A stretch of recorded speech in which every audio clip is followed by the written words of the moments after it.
So the next thing we want to do here is create this table, and the table has 3 columns and 2 rows. In the first row we have the headings, in the second row we have some sample text, and also an unordered list. So we'll go ahead and create that now. We'll create this table underneath our last. So start with the table tag.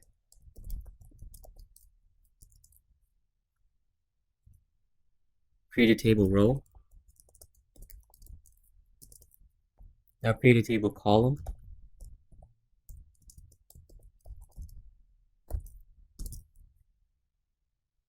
Inside this table, create a nested table.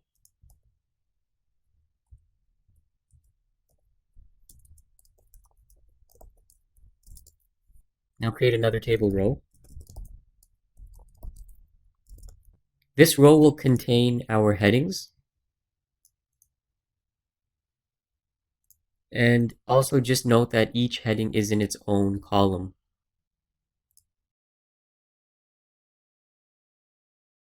So here we have each column. And each column, the first 2 columns have a width of 268 pixels. The third one has 290. We've attached a font attribute, and we've also made the text bold. And the remaining columns are almost identical. The only thing that's different is the actual heading. So we have About Us, Our Vision, and Services.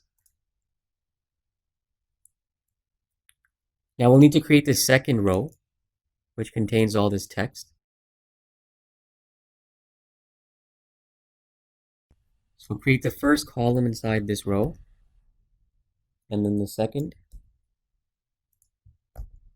And now the third column, which contains the list, the unordered list.